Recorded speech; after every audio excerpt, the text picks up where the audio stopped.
Hey guys, Juicy here, and it's time to finally look at the Tekken shop, which dropped with the 1.0201 update. This has been kind of controversial, but nonetheless, let's quickly go through it. With the introduction of the shop, or better said already when it was announced, you were either on one of two sides of the fence, and that being, I don't like this at all, or I don't mind this, I think it's good, I can get, costumes and we can support the game, and modern times and cash shops are normal. So this is the shop. It's kind of simply built up.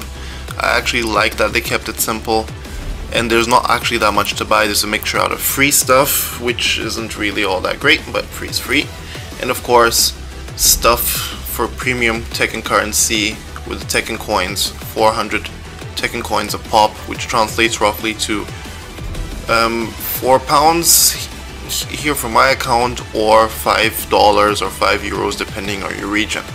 So what you're seeing are a couple of legacy costumes from the HD era.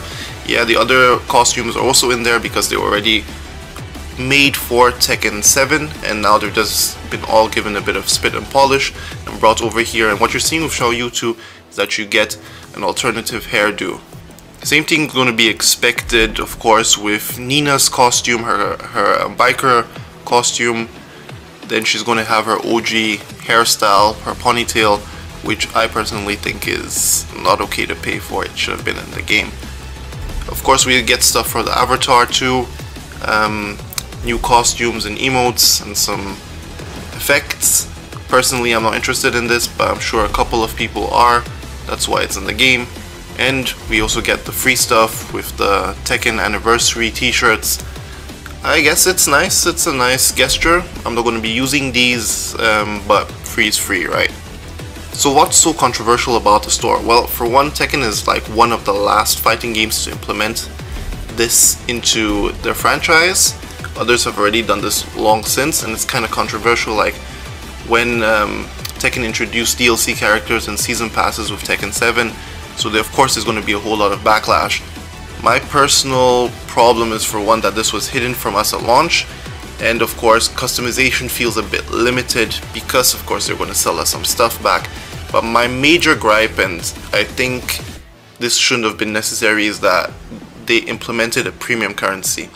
You see, if you've noticed, everything costs like 400 Tekken coins a pop, but you're buying bundles which are not exactly 400 coins. So you're either buying 500 or you're trying to be motivated to buy these bigger packs, maybe 2,120 or even 5,500, because you're getting a couple of free coins if you invest into the bigger bundle.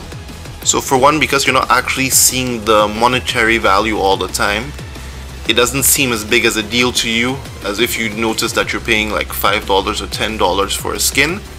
And at the same time, you're never going to be able to spend all your Tekken coins because you always have something left over. And that will always entice you, if you're not strong-willed enough, to maybe consider making another purchase. I would have just loved to see normal values here where they just say $5, so $4.99 or $9.99, and then it's deducted directly, so that we don't have these kind of things as games as a service in this cash shop. But I'm going to be real with you. It's really going to show down the line if this is really going to affect Tekken. Personally, it's affected the integrity of Bandai Namco a bit for me, but I already knew that they like cash because of, let's say Tekken 7 Season 3 going forward. And some may even remember that Harada tweeted like a week or so after the game launched that, legacy costumes are a bit problematic because we tend to remember these things in a certain way, but translating those low details into high details is not really feasible, because then it doesn't really become what it was supposed to be for you back in the day through the rose-tinted nostalgia glasses. But now they're showing us that, yeah, we're going to sell you legacy costumes anyway. And they're starting off with the ones which are more or less easy to already port over. Either they already brought over for Tekken 7, or they're from the HD era, so they don't need a whole lot of work, like Jun and Kazuya's costumes. They can easily be brought over with a bit of spit and polish.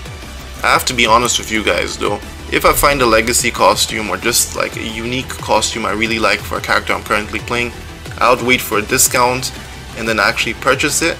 because I like the idea of getting legacy costumes, but I don't like the idea of a separate cash shop with its own separate premium currency for the reasons I already mentioned. But nonetheless, it's time for me to let you guys tell me what you guys think in the comment section. Is this going to be the end of Tekken, as they say? Or do you think it's not going to make any difference at all? Do you like the idea of the cash shop? Are you going to be purchasing stuff? Anyways, this is your boy Juti, and I'll see you on the next one.